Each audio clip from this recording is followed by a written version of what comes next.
Halo teman-teman, kali ini kita akan belajar terkait dengan asynchronous programming. Apa itu asynchronous programming? Untuk memahaminya, kita harus mengerti dulu apa itu dengan synchronous programming. Nah, saya akan membuat sebuah contoh, di mana ini adalah fungsi yang menggambarkan aktivitas-aktivitas kita. Contohnya ada reading book, kemudian ada watching movie,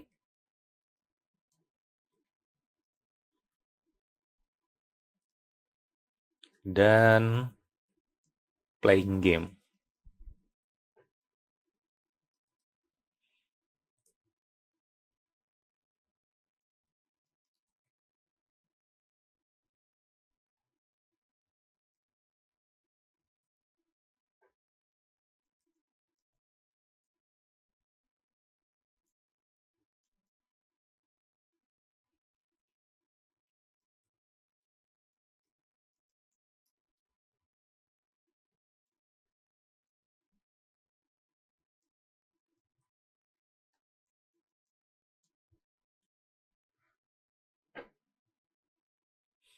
Oke, nah ini saya udah isi function bodinya. Nah, sekarang saya akan panggil fungsi ini satu persatu mulai dari reading book, kemudian watching movie, dan playing game. Oke, nah, dari ketiga fungsi ini, semuanya akan dijalankan satu persatu. Mulai dari reading book, kemudian watching movie, dan playing game.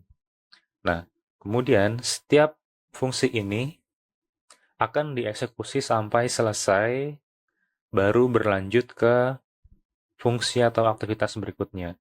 Misalnya, kalau saya lagi reading book, saya akan menjalankan fungsi ini sampai dengan selesai, baru berlanjut ke watching movie. Setelah watching movie selesai, baru ke playing game. Nah, itu yang dimaksud dengan eksekusi kode secara sinkronus.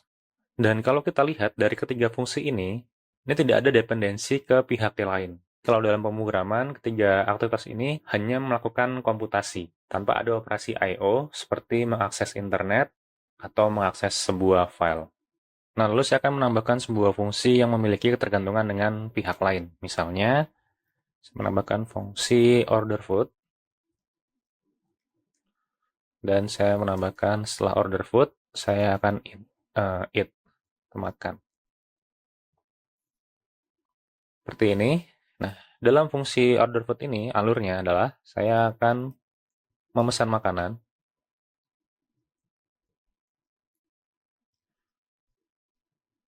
Resto akan memasak makanan saya.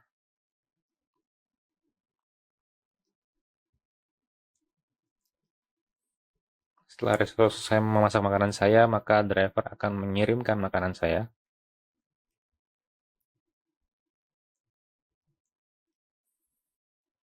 Dan yang terakhir, saya akan menerima makanannya.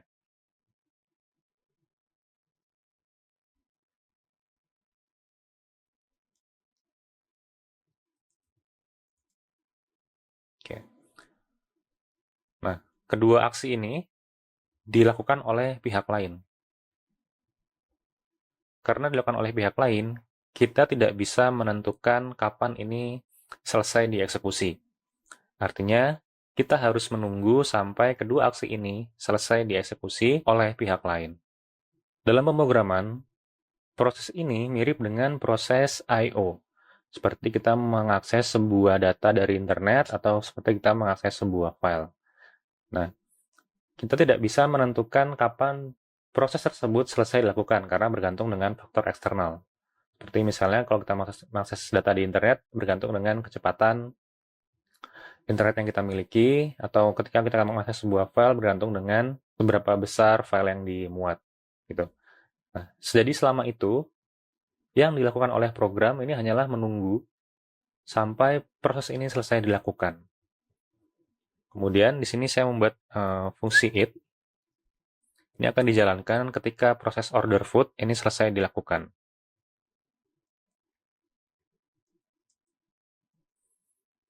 Nah, seperti ini. Kalau dijalankan, misalnya setelah watching movie, saya order food.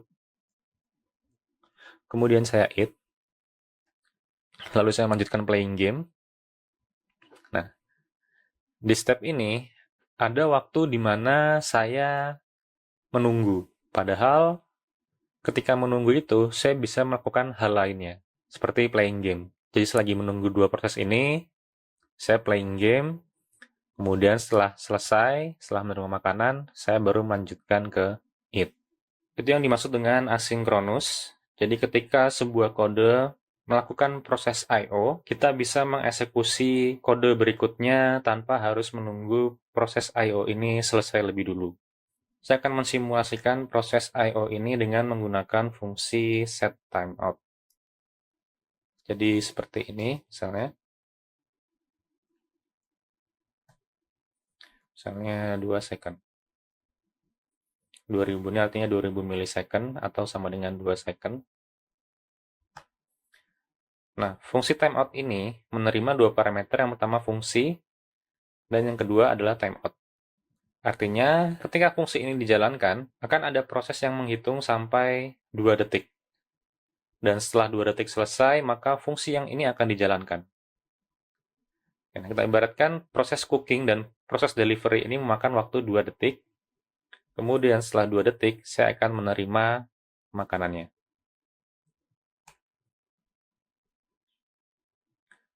Oke, nah kita akan coba jalankan.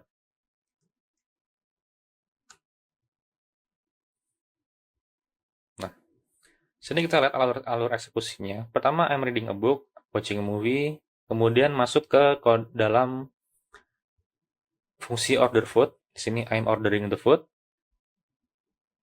Tapi dia lanjut ke eating the food. Padahal kita belum menerima foodnya, gitu. Kemudian dilanjutkan dengan playing a game. Baru yang terakhir di sini receive the food. Nah, di sini ada proses yang tidak benar karena harusnya dia eating setelah foodnya diterima. Nah, untuk mengatasi ini, JavaScript memiliki 3 cara. Nah, yang pertama adalah dengan callback, di mana kalau callback ini kita mengirimkan fungsi yang akan dieksekusi ketika proses I/O-nya ini sudah selesai dieksekusi. Nah, contohnya, kita mengirimkan fungsi it ini ke dalam fungsi order food.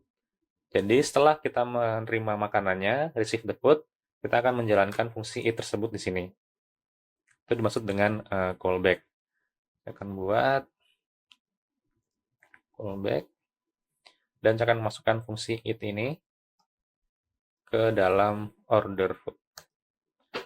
Nah, karena fungsi it dikirimkan sebagai argumen, kita tidak perlu menambahkan tanda kurung seperti ini, karena ini artinya akan adalah memanggil fungsi, menjalankan fungsi. Nah, cukup identifier fungsinya aja. Nah, kemudian dalam order food, ini kita tambahkan proses memanggil fungsi callback-nya.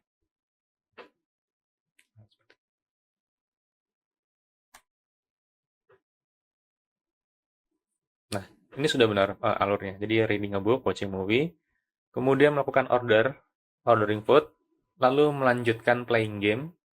Nah, setelah foodnya diterima atau makannya diterima, dilanjutkan dengan memakan makanannya. Nah, ini sudah benar. Dan ini cara yang pertama, menggunakan callback. Nah, tapi dengan menggunakan callback ini seringkali menimbulkan yang namanya callback hell. Callback hell itu seperti apa? Misalnya di sini saya ganti, alih-alih menggunakan identifier fungsi, saya langsung membuat fungsinya di sini.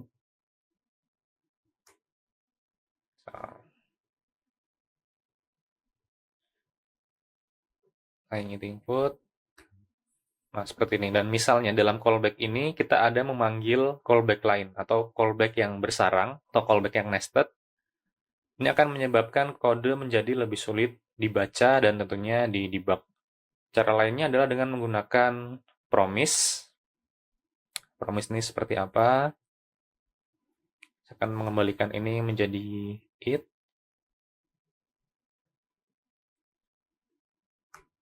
Promise ini adalah objek dalam JavaScript yang akan merepresentasikan nilai ketika kita sudah menerima data. Nah, seperti apa implementasinya? Ini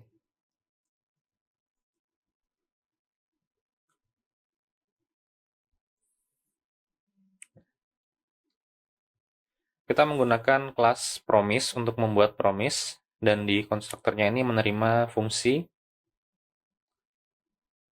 dan fungsi ini menerima dua parameter, yaitu resolve dan reject. Oke, nah, kita pindahkan fungsi setTimeout ini ke dalam fungsi yang dipassing ke dalam promise ini. Nah, contohnya seperti ini. Kemudian karena kita tidak menggunakan callback, maka callback ini kita hapus. Dan kita hapus. Nah, kemudian di sini kita melihat ada dua parameter, yaitu resolve dan reject. Nah, resolve dan reject ini adalah sebuah fungsi. Resolve ini harus dipanggil atau dijalankan ketika proses I/O-nya berjalan dengan baik. Reject dipanggil ketika proses I/O mengalami error. Nah, karena kita di sini mengharapkan prosesnya berjalan dengan baik, maka kita akan memanggil fungsi resolve.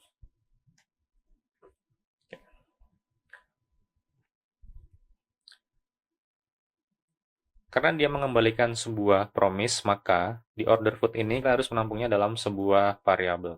Misalnya order result.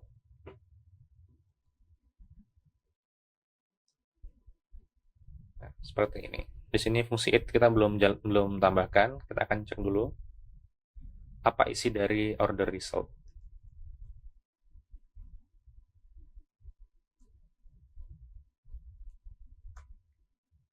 Nah, kita lihat di sini nilai dari order result adalah promise pending. Ini adalah life cycle dari sebuah promise, di mana memiliki 3 life cycle. Yang pertama adalah pending, kedua adalah fulfilled, dan yang ketiga adalah rejected. Ketika salah satu dari dua fungsi ini belum dijalankan, maka statusnya adalah pending. Lalu ketika fungsi resolve ini dijalankan, maka statusnya adalah fulfilled, dan ketika fungsi reject ini dijalankan, maka statusnya adalah rejected. Dan dalam blok ini kita bisa melakukan proses I/O. Lalu bagaimana cara kita mengetahui ketika makanan kita sudah selesai atau ordernya sudah selesai dengan order result. Nah, objek promise ini memiliki 3 metode, yaitu catch, finally, dan then, di mana then ini akan dijalankan saat fungsi resolve dijalankan, kemudian catch ini akan dijalankan ketika fungsi reject dijalankan, dan finally ini fungsinya akan selalu dijalankan terlepas dari yang dieksekusi sebelumnya adalah reject ataupun resolve. Nah, kita akan menggunakan metode then. Nah, di then ini kita mengirimkan fungsi it. Nah, jadi alurnya ketika kita mengorder food, mengorder makanan, maka food ini akan mengembalikan sebuah promise. Di promise ini ada proses yang berjalan, yaitu set timeout, di mana set timeout ini akan menghitung sampai 2 detik. Nah, setelah 2 detik, maka akan menjalankan blok kode yang dari dalam sini, yaitu menampilkan receive the food dan menjalankan parameter resolve. Dan ketika parameter resolve dijalankan, maka akan menjalankan metode then, dan dari metode then ini akan menjalankan fungsi it. Kita akan coba menjalankannya. Nah, di sini proses eksekusinya sudah benar. Jadi reading a book, watching a movie, ordering food, playing a game, receive the food, baru eating the food. Oke, lalu bagaimana untuk menggunakan parameter reject-nya? Di sini saya akan membuat sebuah variabel food is good.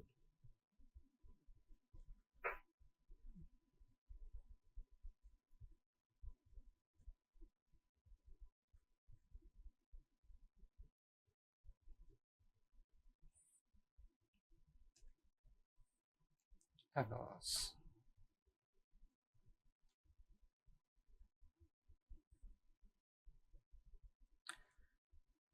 di sini ada sebuah variabel yang menentukan kita akan menjalankan resolve atau reject, yaitu variabel food is good. Jika true, maka akan menjalankan resolve, dan jika false akan menjalankan reject. Nah, saya akan coba membuat fungsi complaint untuk mengkomplain bahwa makanan yang diterima tidak baik.